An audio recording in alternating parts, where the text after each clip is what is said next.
A sports marketer, a retail expert, and a chef walks into a bar.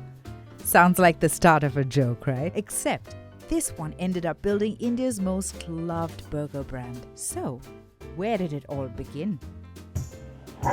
It all started with a casual conversation. I decided to walk off, and that's when I got a call from...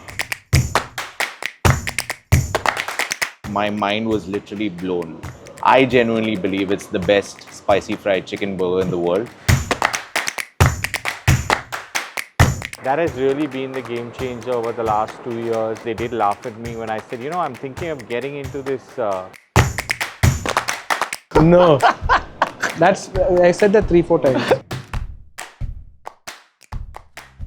Hi, I'm Sijo, and I moved to India, Mumbai in 2017. Prior to that, my background is that I'm a war zone logistics specialist. Food was always a passion of mine ever since I was a kid, and even in the war zone, I used to be cooking for my friends. I knew that food was something I wanted to get into. So in 2017, I took that leap, quit my job, and moved to Mumbai for the first time in pursuit of that dream.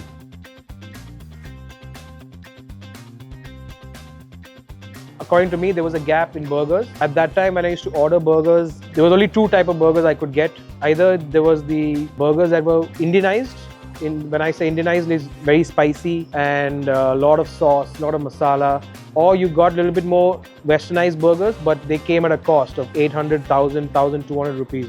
So in 2018, I opened a burger kitchen with a partner, and we served just good old classic burgers, and we saw good success. Did it for about 8 months. Unfortunately, our visions clashed on where the brand should go, so I decided to walk off.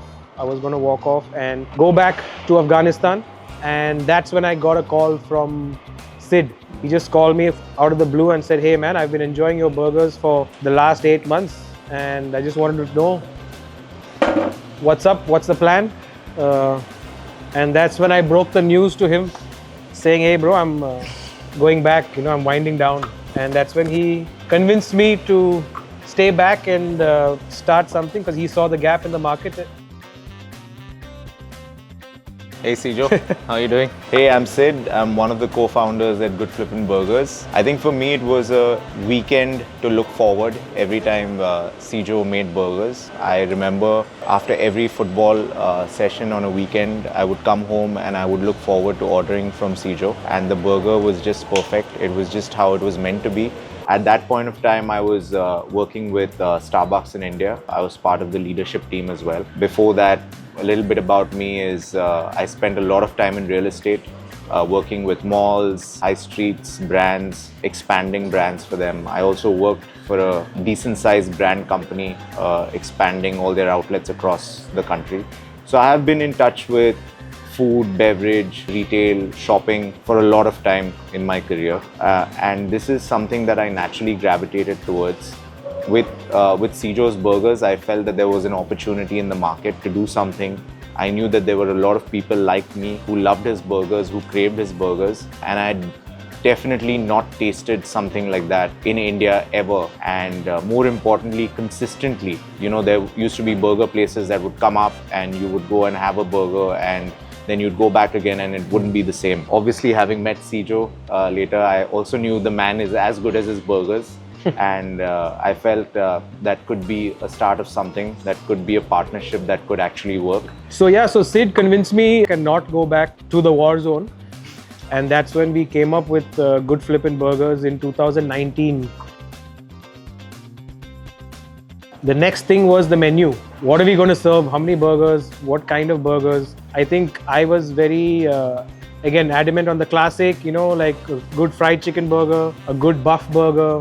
Veg was so far away from my head, but it's India, we need to do veg. But yeah, I think Sid was like, one thing we're going to serve the people, they are going to need spice, right? And I was like, oh no. But I think the balance we struck was, how do we keep an international feel to the burgers? Make it a spicy burger, but let's not make it mirchi masala. Let's not make it, again, he was like, we cannot start a burger brand without at least one veg burger on the menu. And that was so far, that was not my expertise at all, but somehow convinced Sijo to make veg burgers. It was one of the first of many battles that we fought. But I think it was a great exercise that we did and we conducted. I obviously knew, coming from a little bit of a hospitality and F&B background, Indians love spicy flavors.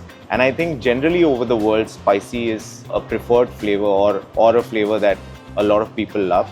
It is about the nuances of what kind of spice that you use, and Sijo is absolutely right.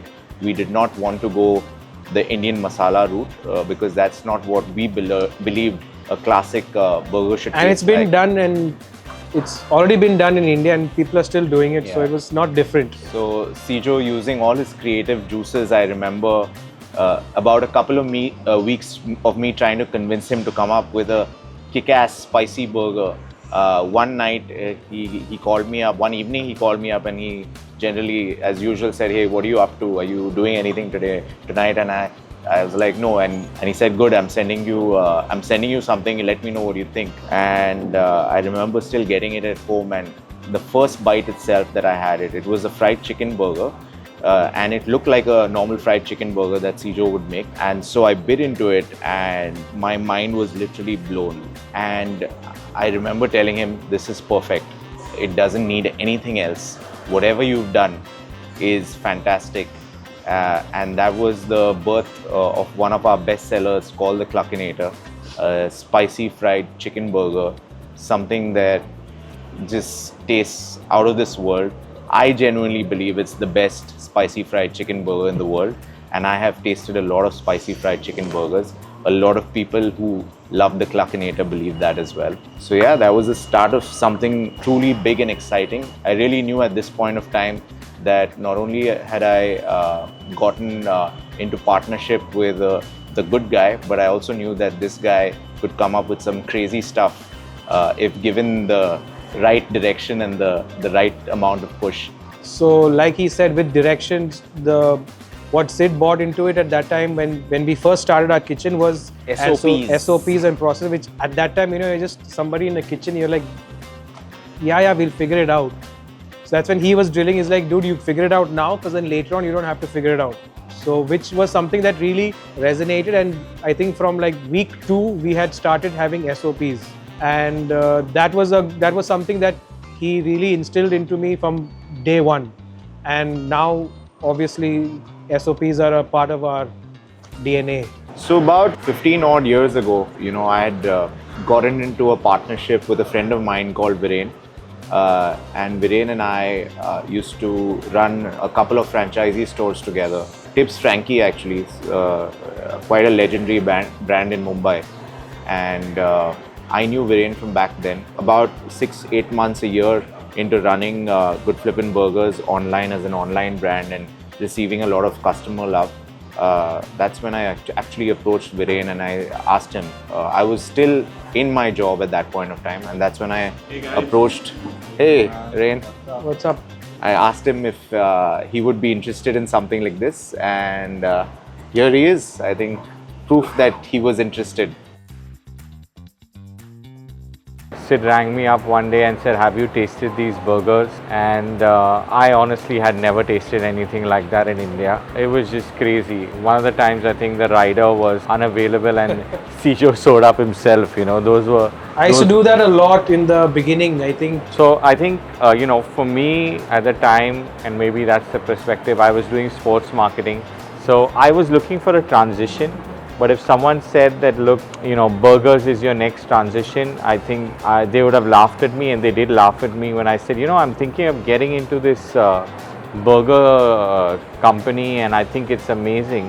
At the time, I remember having an opportunity, and I was just, tussling in my mind whether it was that or it was this. But I think what sealed it for me is the real opportunity that we had, the opportunity to do something entrepreneurial with something new, and the clear runway that we saw together, that we would be able to create something meaningful in this industry. So the team was together, the team had come together, and as soon as we had the team together, obviously there was a story that was to be told, and not a story that was a make-believe story, but a story that we truly believed in. From my perspective, having worked at a premium F&B brand, in my mind it was pretty clear that India was ready for a better burger and a better burger experience.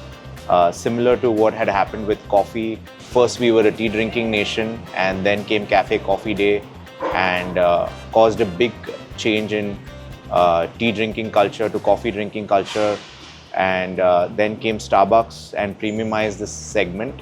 I felt that there was a similar story waiting to happen in burgers. Brands that have come before us and have set the pathway, like McDonald's and Burger King, and what has happened internationally with a number of burger brands. I felt the same story was ready to happen in India, and that would be our story. That was the vision set. I think a lot of time people ask us the question, how did you all come up with the brand name? And we would love to say that we did a lot of research and blah, blah, blah, but it wouldn't be true. What we did is, we came up with a bunch of names. Within those bunch of names, Good Flippin Burgers stood out. What we really loved about it was that burgers was in the name. That was what we wanted to do. That was the market that we wanted to go after. Flippin was a homage to Sijo. Flippin burgers consistently and constantly whenever we went to the kitchen. He still loves to do that whenever he visits any of the stores. And Good was more place that we all came from. But I think it was, for us, it was just a really cool word. So yeah, the menu was locked, partners were locked, employees were locked, and that's when March 2020 COVID happened. We had to obviously shut shop for a while. We didn't know at that time how long. Some of our employees actually went back to their hometowns, but we knew that we were going to come back, we were going to figure this out, so we didn't even stop their salaries. We paid 50% of their salaries, we kept paying them. And our kitchen at that time was in this place called Khar Danda. So for those of you who know, will know Khar Danda. And that was, if there were red zones in COVID, that was the reddest zone you could ever find. But within a month and a half, we were basically operating from the red zone. Yeah, we snuck in. We got some permissions, from a few of the local corporators. We made company ID cards. Yeah, we got ID cards. Them. We got our scooters. Remember with the whole, you were allowed to go everywhere. We went all out. Our menu, we came back online within a month and a half. And that's where I feel that at that time, if you remember, if you're actually ordering food from somewhere, you were only ordering food from a place that you actually trust, like to be following all the processes, they have followed hygiene checks, everything. You're only ordering from a very few places. And I think for me personally, that's when I realized that was our customer love, because we did not see a slump in our sales. We actually started growing at that time, and people really trusted the fact that trusted us to do the whole hygiene checks. We were doing everything, we were doing all that properly. And I've always believed that chaos creates opportunity, and at that point of time, it was obviously hard to believe. The pandemic brought opportunity, brought chaos. We made the best out of it. Viren coming on board was very, very helpful for me. I was still doing my day job at that point of time, and I remember having long meetings on Teams, on Zoom calls, and then in the evening calling up Sijo to find out if anything went wrong, were the cops creating any issues anywhere, and at the same time trying to open our second store. I think for me a big change was Viren joining in full time, having the courage to take the leap, and that for me was a big marker to make a decision myself. Around December 2020, I remember, is when I finally quit my job. I had the courage to. I joined Good Flippin Burgers full time. Yeah, I think it's just to add there, likewise, that I think for all of us giving up our corporate careers and that leap of faith very silently motivated each of us to do what we needed to do and then focus, right? So I think that's for all of us, one is for me who was looking for a transition and then, into something new. But for Sid, it was actually giving up a career in F&B, which is something that also motivated all of us that, hey, we've got something going here, I think at that point of time also, as Viren rightly said, it was a very, very hard decision for me. But at the same time, I think I knew that we had a great product. I knew that we had a great team. And if nothing, we would have a lot of fun together. And if something, this would turn out to be a crazy success story. basically, I think, we started growing, and then really we were talking about the vision of the brand, where do we want to be. And one thing that resonated with me was that, an understanding that Sid really brought to the table, that if you want to create a long lasting, everlasting brand in this country or the world, you have to be front facing to the consumer. You have to let them understand you, feel you, know you. Otherwise, you're just behind, like they say, that's why it's called a cloud, right? You're behind a cloud in terms of understanding your customer. So I think the toughest decision early on that we had, I think we had like 60-80 lakhs in the bank, and we are like, let's open a dine-in. And I said, yes, let's look for it. And then we found something in Palinaka, I remember. And I said, let's go for it. And he said, let's go for it. And I think, CJ was there, and, we took this bold decision. And I remember Sid calling me up one night and he said, Viren, are you sure? I said, yes, I'm sure. If we think it's the right thing to do, we should do it. And I think that's what changed us.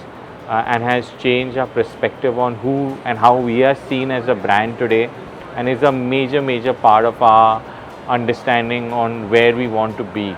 So from a scaling point of view, from an opportunity point of view, from a brand point of view, big decision. Even from a food offering point of view, the whole point was, for me, I was excited because the whole thing was, I want customers to taste this fresh off the grill, fresh off the fryer, crisp. It's one thing, okay, it's good when it's 35, 45 minutes away, you're delivering. But imagine that straight off the grill, you're getting it to the table. That was, for me, I was like, yes, the customer needs to experience that. And that was very exciting for me. Yeah, I think the timing of this whole thing was actually very nightmarish at the point of time. We were, I don't know, in the third wave of COVID, I remember the name Omicron.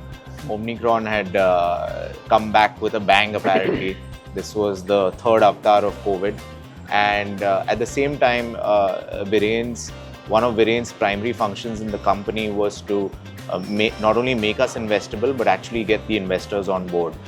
We had a decently successful round with speaking to friends and family, and we have some amazing friends and family that supported us at that point of time, but not without a plan, obviously.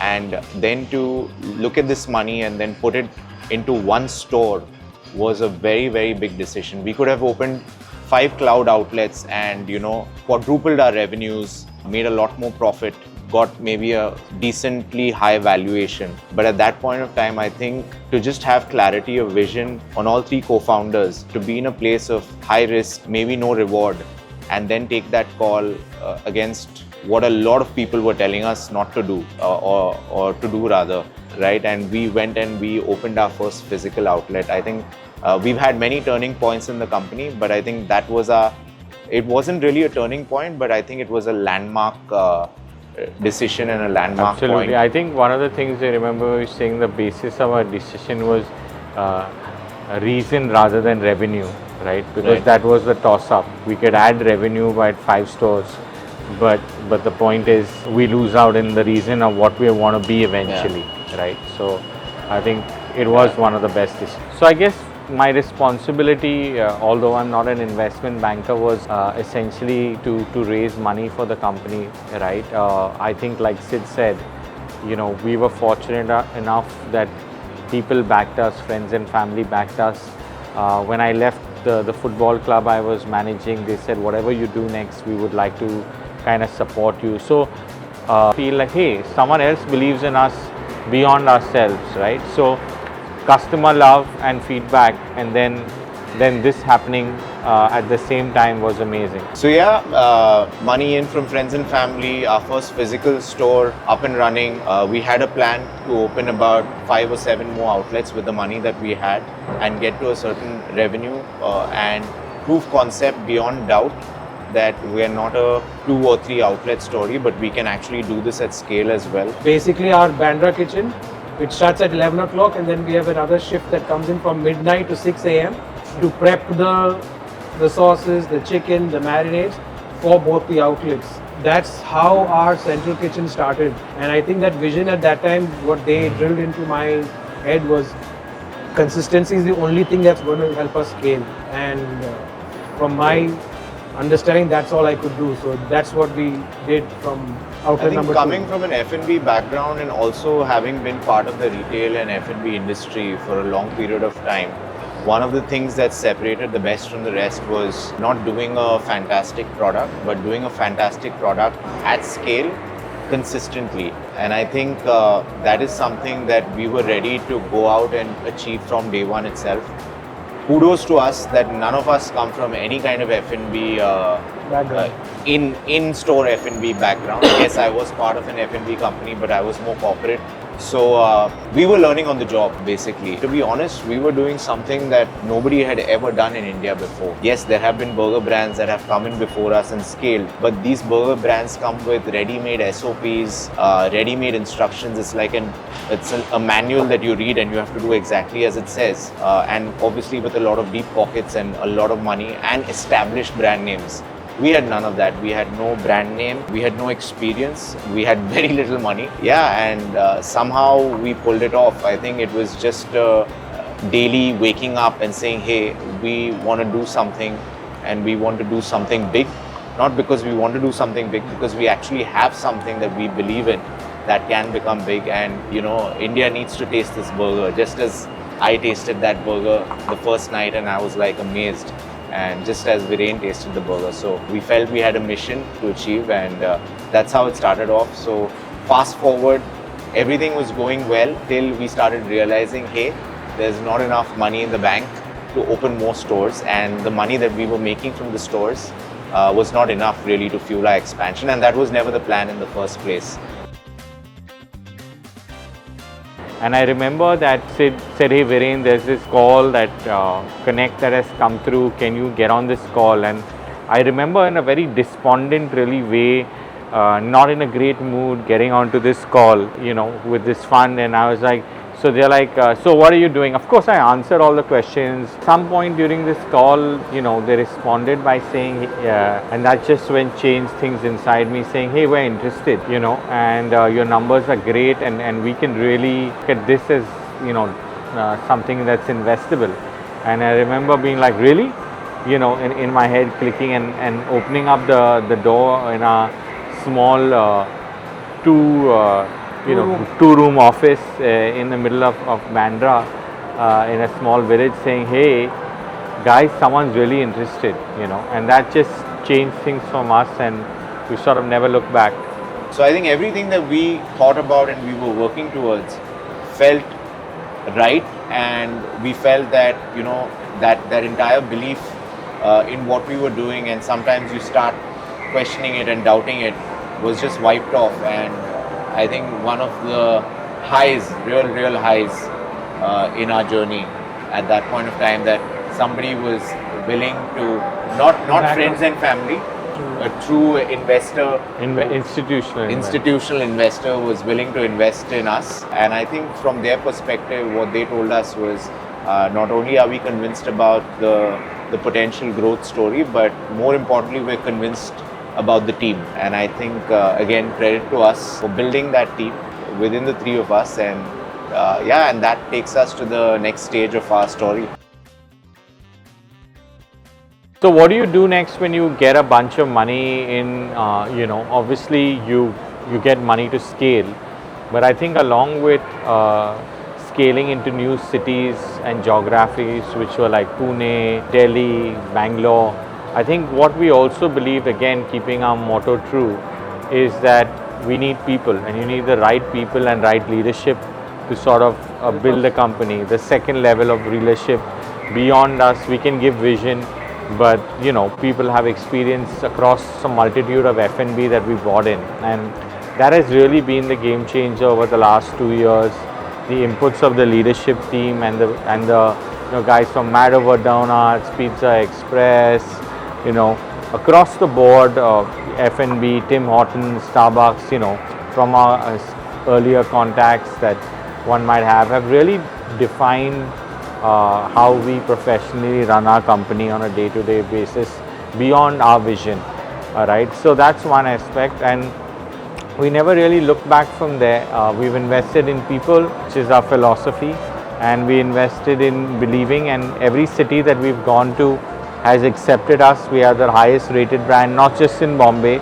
Would be okay, Delhi's the next step. Get the same kind of customer love there, get the same kind of customer love in Pune, and that makes us believe to go further, right? So when we look back at our journey so far, and I think it was important to have a message sent across from the brand Good Flippin Burgers. What is the message that we are conveying to people?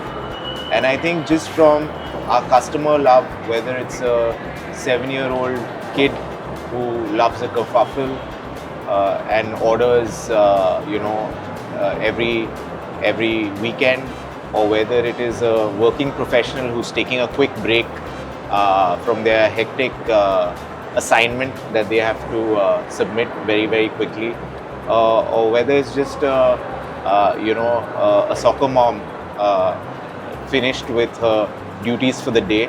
I think the idea of biting into a juicy burger is just a moment to yourself, or a moment that could be shared with friends and family. And I think it's in the name, Good Flippin Burgers, and our message is that hold on to the good. There's a lot of stuff going on in this world today that just sucks, to be honest. But Take that moment for yourself. yeah, take that moment for yourself, share it with friends and family, and whatever is said and done, there is some good left in this world and in all of us, I guess. And our message is hold on to the good, and that's something that resonated instantly with all of us. And that's the message of Good Flippin Burgers. You can take whatever meaning you want from that.